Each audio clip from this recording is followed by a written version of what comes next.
The 1958 NFL Championship game between the Baltimore Colts and the New York Giants was dubbed the greatest game ever played, where over 45 million people watched the great Johnny Unitas orchestrate what we now call the 2-minute drill, which led to a game-tying field goal and the NFL's first ever sudden death overtime game, where once again Johnny Unitas would lead his team down the Yankee Stadium field, where Alan Amache finished it off from 1 yard out, capping off the 1958 championship for the Colts.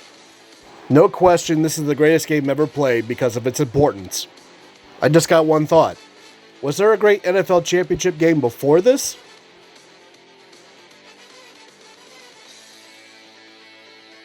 A while back I did a video about the impromptu, bizarre, and controversial 1932 playoff game featuring the Bears and Spartans, now the Lions. I'll leave a link below for those who want to learn more about that game. But as a result of that game in Chicago, and also through the suggestions of George Preston Marshall, the very controversial owner of the then Boston Redskins, now the Washington Commanders, Marshall suggested that the league needed more excitement. In other words, the league needed more offense. With his two main suggestions being, one, the forward pass being done from anywhere behind the line of scrimmage. Because beforehand, you had to be 5 yards behind the line of scrimmage in order for a forward pass to be legal, which made the forward pass a foreign concept.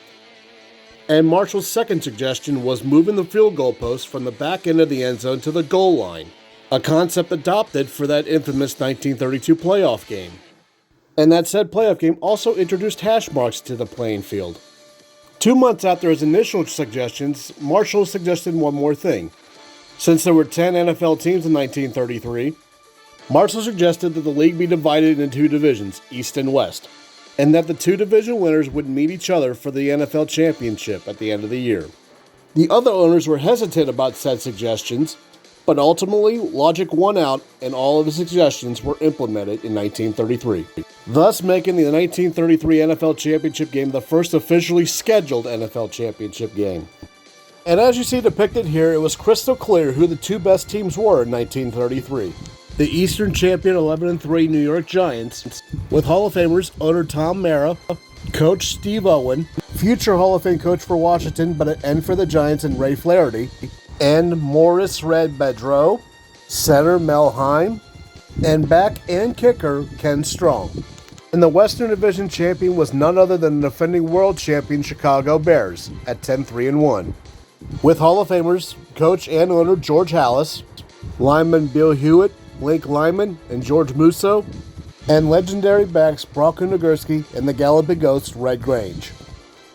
The two teams had already met twice in 1933, where in the first meeting, a Keith Malsworth touchdown pass to Bill Carr propelled the Bears over the Giants.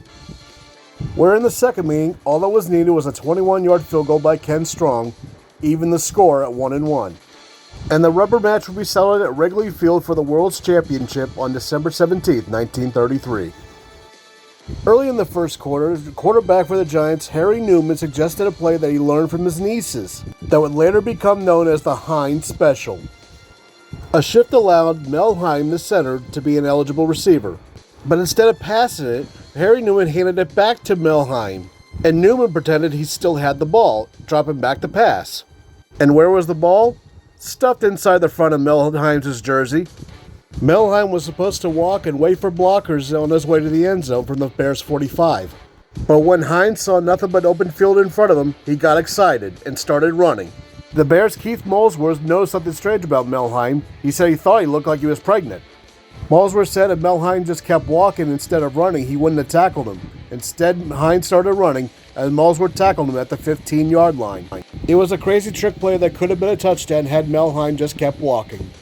But instead, at the 15-yard line, the Bears' defense tightened, and Ken Strong missed the field goal, keeping the game scoreless in the first. But it didn't stay scoreless for long, as the Bears kicker Jack Manders kicked a 16-yard field goal late in the first to open the scoring. And due to the ball being wider than what we know today, kicking field goals over 30 yards was a rarity. But Manders was able to hit a 40-yard field goal in the middle of the second quarter to increase the Bears' lead to 6-0. But just before halftime, the Giants would find their stride on offense, as Harry Newman would find Red Badgerow from 29 yards out to give the Giants their first lead at 7-6. To open the third quarter, the Bears would drive down the field and Jack Manders hit his third field goal, this time from 28 yards out. And the Bears would retake the lead at 9-7. But the Giants would answer right back as Harry Lumen led drives with pass attempts to Dale Burnett and Ray Flaherty, and capped off by a 1-yard touchdown run by Max Krause, giving the Giants a 14-9 lead. But late in the third, the Bears would strike right back. Behind Gene Rosani's running and Carl Brumwell's pass catching, the Bears would take a 16-14 lead behind Bronco Nagurski's 8-yard touchdown pass to Bill Carr.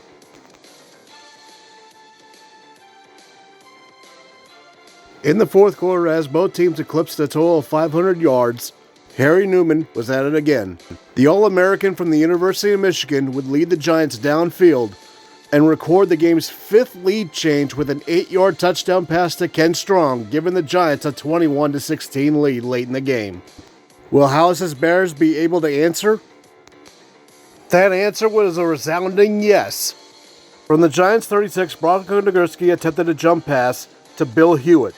The Giants' defense seemed ready to tackle Hewitt, only Hewitt had other plans. Hewitt would lateral the ball to Bill Carr, number 22, who took the ball 31 yards to the house and given the Bears a 23-21 lead, an astounding sixth lead change.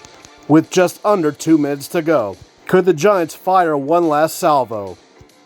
On the game's final drive, the Giants were able to get to their own 40-yard line and had a golden chance. On yet another trick play, Melheim stood wide open from the Bears' 30, but Dale Burnett missed the mark with a wobbly pass. A completed pass would have been a for sure touchdown or at least a chance at a winning field goal.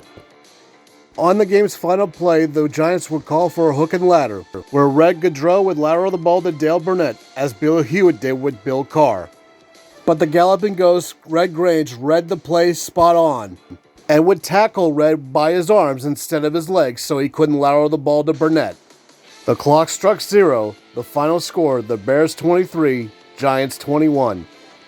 And the Bears would repeat as world champions.